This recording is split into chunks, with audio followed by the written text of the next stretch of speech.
Ministério Público denuncia prefeito Clésio Salvaro e secretário de Saúde Acélio Casagrande de improbidade administrativa. Governo municipal se defende. Câmara dos Deputados aprovou em segundo turno PEC do chamado orçamento de guerra. Deputado sugere acareação entre membros do governo estadual sobre os casos da compra dos respiradores artificiais. Governador catarinense evita falar da crise política no governo e pede para a população que não afrouxe medidas restritivas para evitar a proliferação do coronavírus. Pandemia da Covid-19 muda a rotina de casal de médicos brasileiros. Na China, laboratório de Wuhan estuda alguns dos patógenos mais perigosos do mundo. Nos Estados Unidos, setor privado perde mais de 20 milhões de empregos. Ministério Público de Santa Catarina orienta faculdades privadas a negociar mensalidades e reposição de aulas.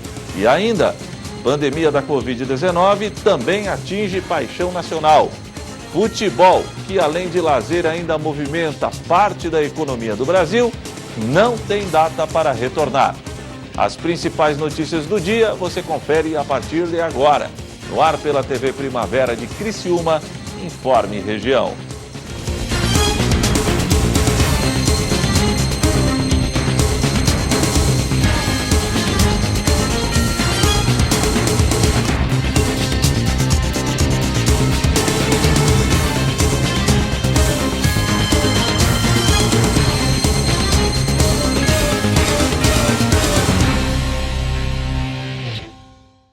Hoje é quinta-feira, dia 7 de maio de 2020. Para você que sintoniza a tela da TV Primavera, uma boa tarde. O prefeito de Criciúma e o secretário de Saúde do município precisarão provar na Justiça que não houve irregularidades na contratação da empresa que disponibiliza motoristas e socorristas que estão atuando na pandemia do coronavírus na cidade. Ontem, o governo municipal se pronunciou pela primeira vez sobre o caso deflagrado pelo Ministério Público. A 11ª Promotoria de Justiça da Comarca de Criciúma protocolou, através da promotora Caroline Cristine Heller, ação civil pública contra o prefeito Clésio Salvaro e o secretário de Saúde Acélio Casagrande por improbidade administrativa. A intenção é responsabilizar os gestores pela suposta contratação ilegal de uma empresa que presta serviço de motorista de ambulância socorrista.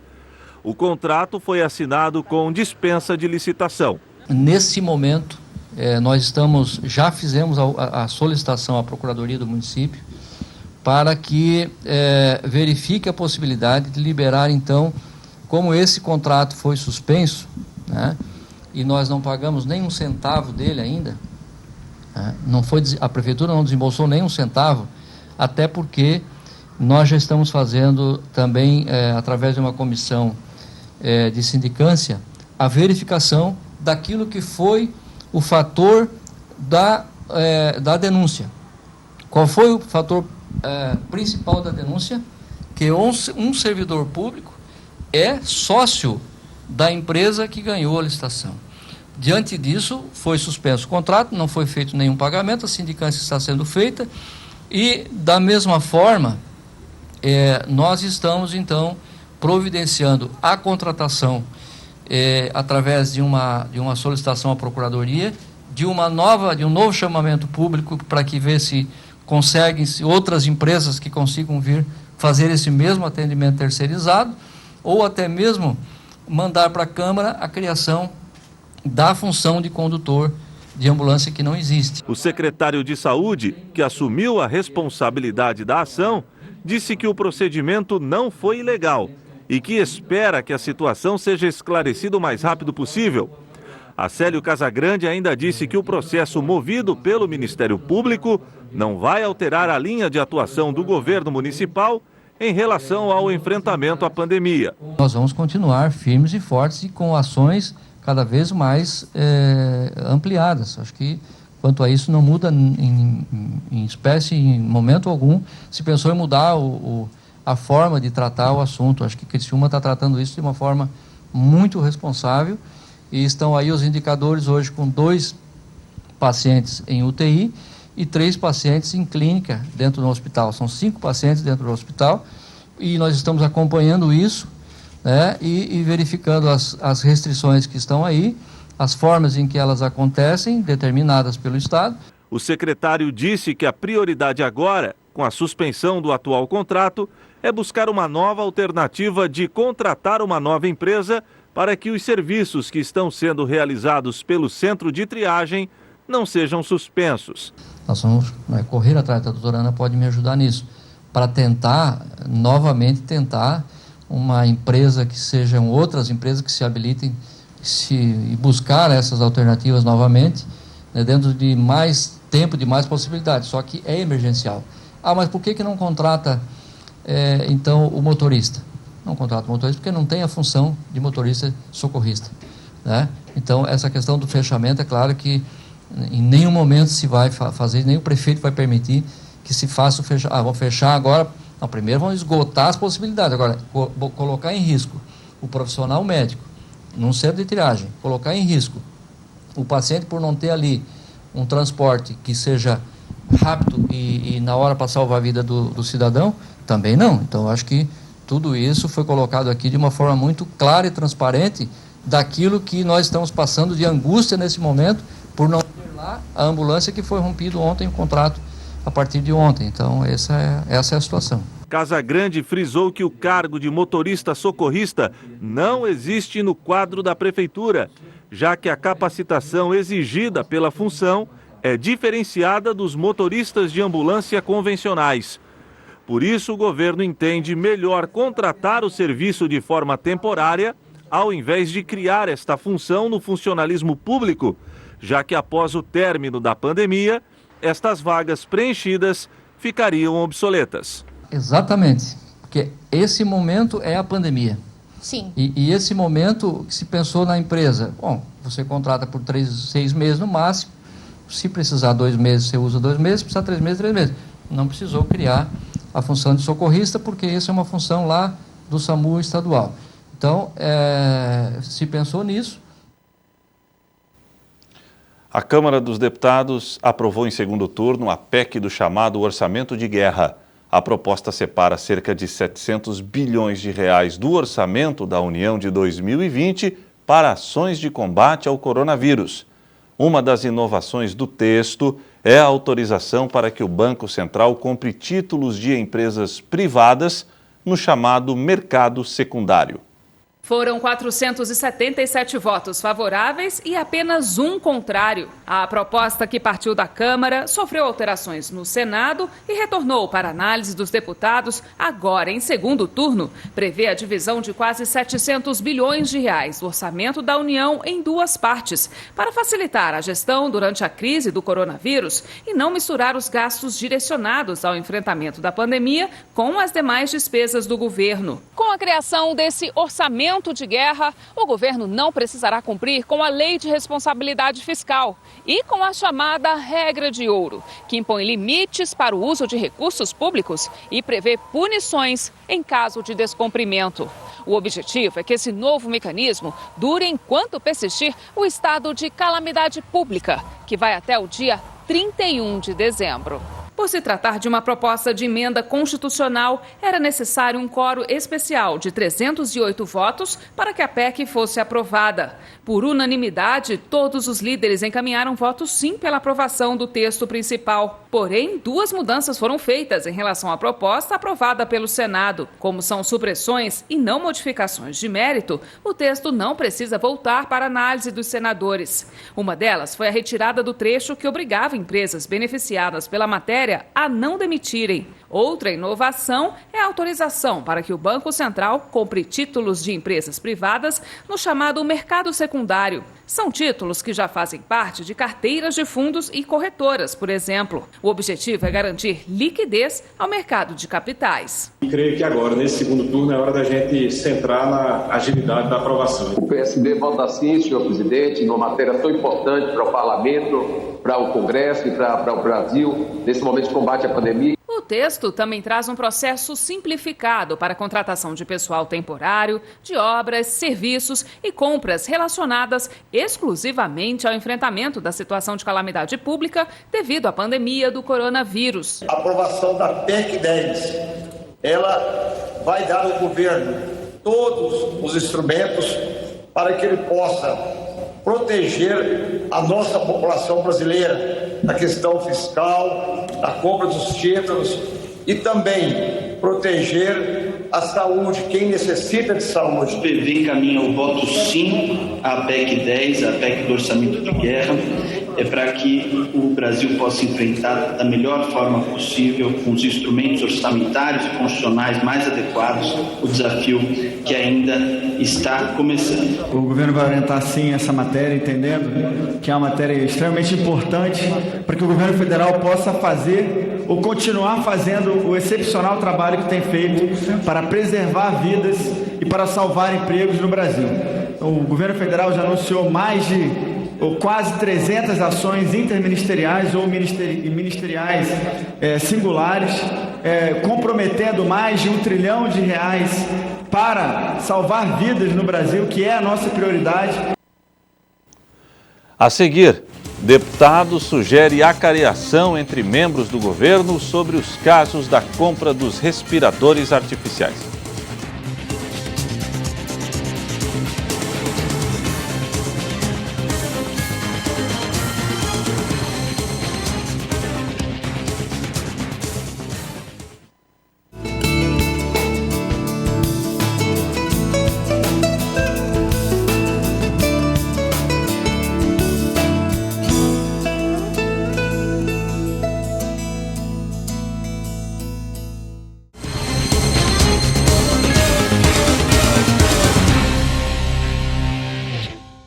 O deputado estadual Laércio Schuster sugeriu que membros do governo catarinense sejam confrontados em uma acareação. A intenção é buscar mais detalhes sobre o caso dos respiradores artificiais que foram adquiridos por R$33 milhões junto a uma empresa fantasma do Rio de Janeiro. A polêmica envolvendo a compra de respiradores artificiais por parte do governo do estado continuou repercutindo em plenário. O deputado Laércio Schuster apresentou um requerimento solicitando ao presidente da CPI, que investiga o assunto, a realização de uma acareação entre o chefe da Casa Civil, Douglas Borba, o ex-secretário de Estado da Saúde, Elton Zeferino, e a ex-superintendente de Gestão Administrativa da Secretaria da Saúde, Márcia Regina Jeremias Pauli.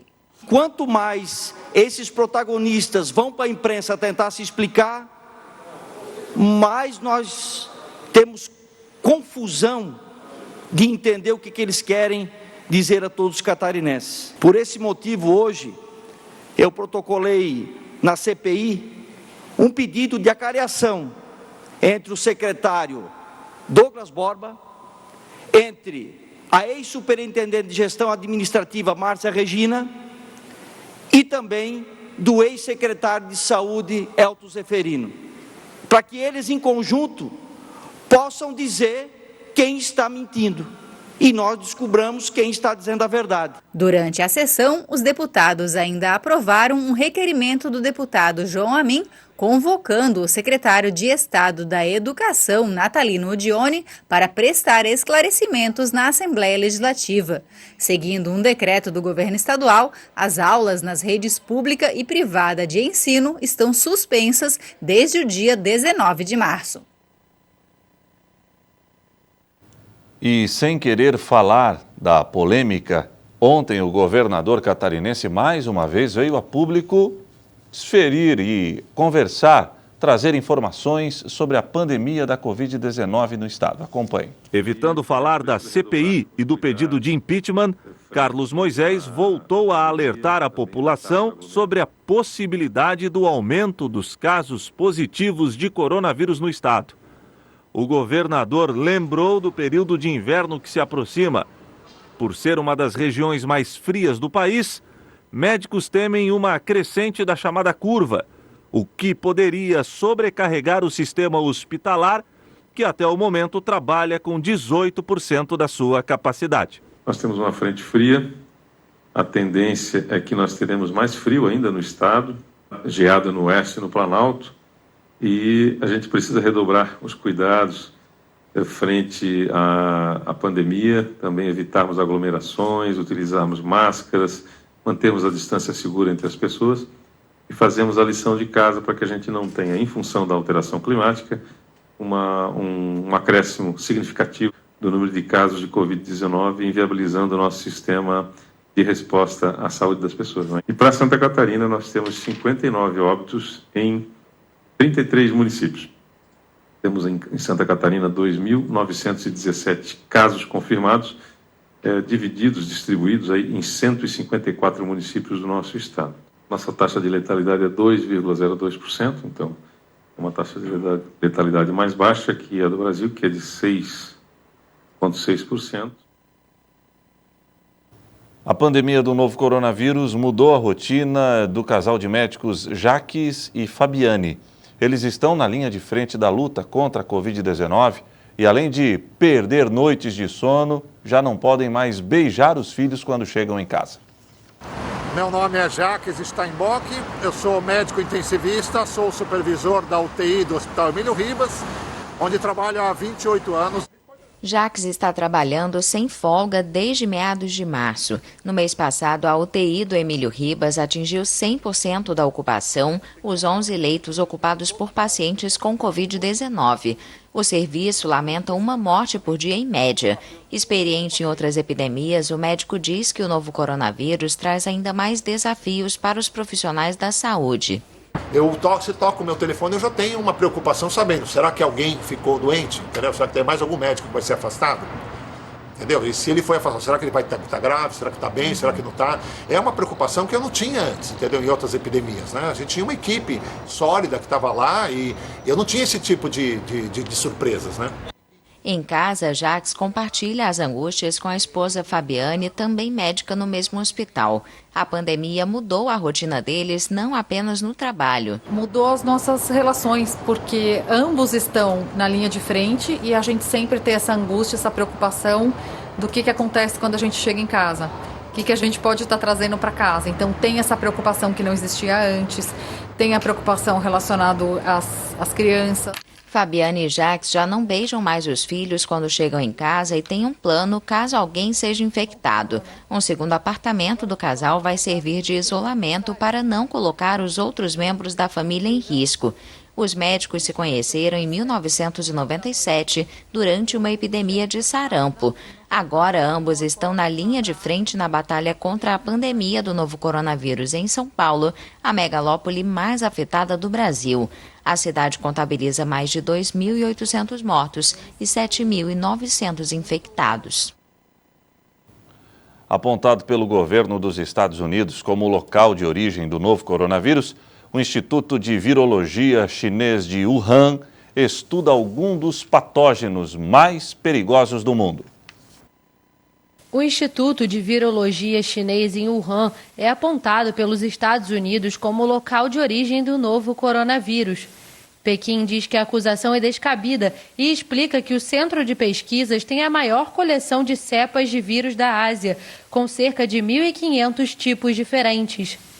Lá também fica um laboratório P4, ou seja, uma instalação de alta segurança que pode abrigar os vírus mais perigosos como o do Ebola. No mundo, existem cerca de 30 laboratórios P4. O chinês foi aberto em 2018 e construído com a colaboração da França, com o intuito de reagir de maneira rápida a aparições de doenças infecciosas. Os cientistas do Instituto foram os primeiros a estudar a Covid-19, que surgiu inicialmente em Wuhan. Uma pesquisa recente concluiu que a sequência do genoma do novo coronavírus é similar em 80% da síndrome respiratória aguda grave e em 96% a do coronavírus do morcego.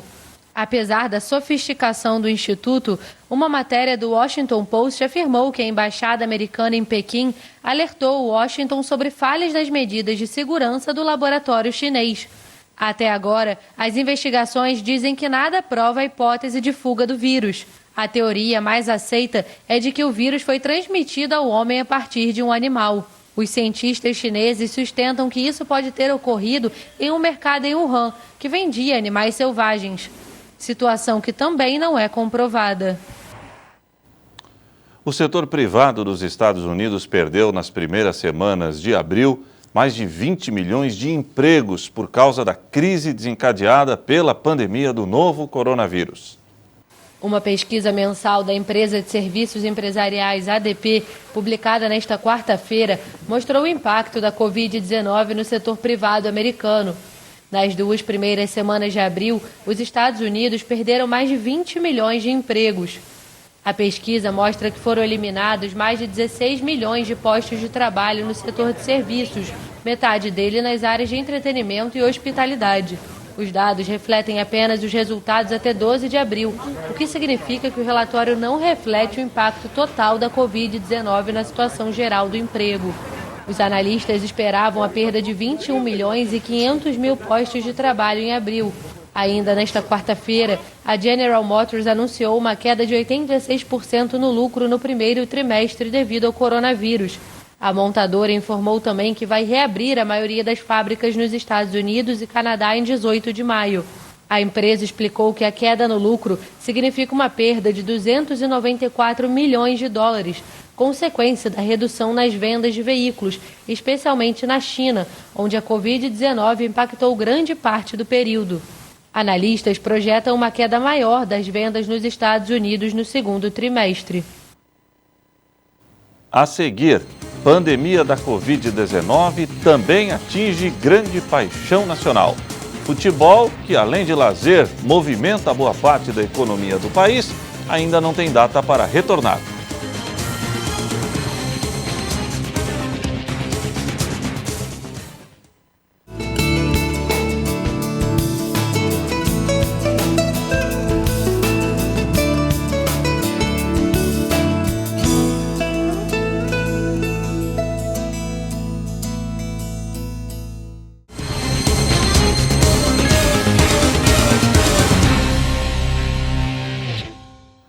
Faculdades particulares de Santa Catarina foram orientadas a negociar pagamentos e mensalidades e também perdoar juros em virtude de atrasos de pagamentos durante o período da pandemia do coronavírus. Confira. Os alunos dos cursos de graduação matriculados em universidades e faculdades privadas não poderão ter seus contratos rescindidos por atraso ou falta de pagamento antes que todas as possibilidades de negociação com os estabelecimentos de ensino sejam esgotadas.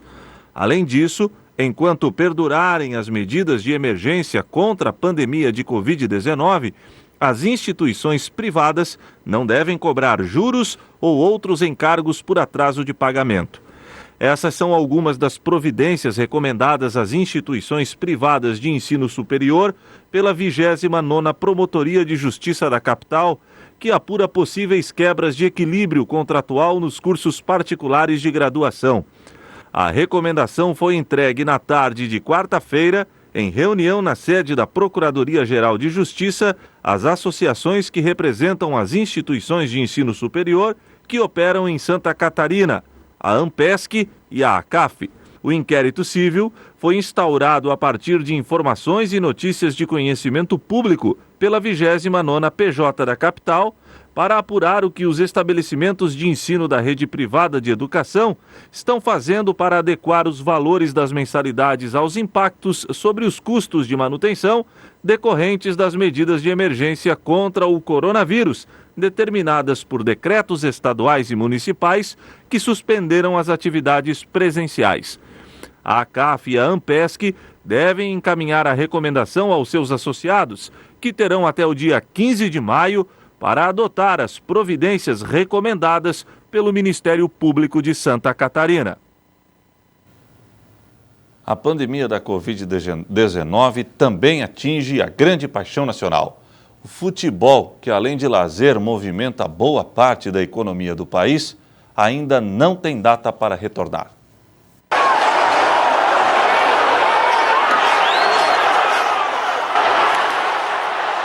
Os gritos que ecoavam nos estádios foram sufocados pelas máscaras e as arquibancadas ficaram vazias.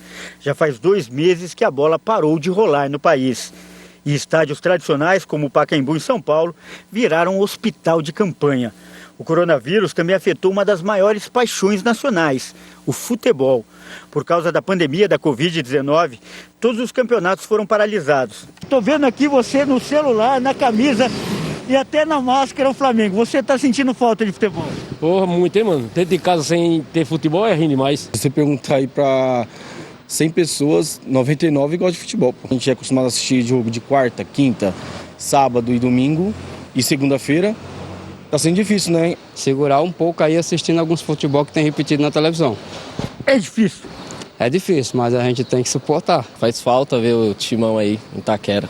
Mas em breve os jogos poderão voltar a serem realizados. Mesmo em meio ao isolamento social imposto em várias cidades do país, o Ministério da Saúde deu parecer favorável à volta do futebol. O aval do governo consta nesse documento. Trata-se de uma minuta, que foi elaborada para responder à solicitação feita pela Confederação Brasileira de Futebol. O Ministério diz que é favorável à volta do futebol, mas com ressalvas, entre as quais a proibição de público nos estádios e a realização de testes rápidos para garantir que jogadores e membros das comissões técnicas não estejam contaminados pelo novo coronavírus. E uma das principais justificativas para o governo se colocar favorável ao retorno do futebol é que os jogos podem ajudar no isolamento social. Isso porque essa é uma das principais formas de lazer do brasileiro. E a transmissão pela televisão das partidas pode incentivar muita gente a ficar em casa. O próprio presidente Jair Bolsonaro defendeu publicamente o retorno do futebol no Brasil. Conversei rapidamente com o ministro da Saúde hoje, que há um interesse das federações, da Federação de Futebol, nas federação, a questão do futebol com as arquibancadas vazias. Então ele vai estudar, se for o caso, dar um parecer favorável nesse sentido. E a situação financeira dos clubes também pesa nessa decisão. Sem jogos, a maioria teve que reduzir os salários dos atletas. Alguns, como o Flamengo, atual campeão brasileiro, e da América, demitiram funcionários. Mesmo assim, o Sindicato dos Atletas é contra a volta dos jogos. A entidade acredita que a medida será um gol contra. Evidentemente que todos nós queremos a volta, nós estamos ávidos por isso, estamos preocupados com a recuperação financeira dos clubes, que vivem um momento muito difícil. Porém, nesse momento, e seguindo a orientação do nosso chefe de equipe, Dr. Renato Anguinar, o médico, nós não vemos e vislumbramos a menor possibilidade para que isso aconteça. Na Europa, alguns países decidiram encerrar o campeonato antes. Na França, por exemplo, a federação local decretou o fim do torneio e ainda declarou o PSG de Neymar como campeão. O mesmo aconteceu na Holanda, mas nesse caso nenhum time levou o troféu. E a medida revoltou clubes e jogadores holandeses. O jornalista esportivo Weber Lima acredita que os atletas brasileiros também deveriam se posicionar. Eu acredito que os jogadores devem vir a público falar sobre isso, né? Todos os jogadores escondidos. Não vejo um Daniel Alves do São Paulo, um Cássio, um Fagner do Corinthians, ou um Felipe Melo do Palmeiras, ou alguém de representatividade do Santos, um Carlos Sanches hoje, não é, no Peixe, vir a público e falar sobre a posição dos jogadores. De acordo com o documento do Ministério da Saúde, a decisão de retomar ainda dependerá de cada estado. E o torcedor acompanha atento a cada lance desse debate. Não vê a hora da bola rolar de novo. E nem a máscara vai conseguir segurar o grito que está entalado na garganta. É gol! Gol do Flamengo! E o Informe Região desta quinta-feira fica por aqui. Voltarei amanhã, se Deus assim permitir. Boa noite.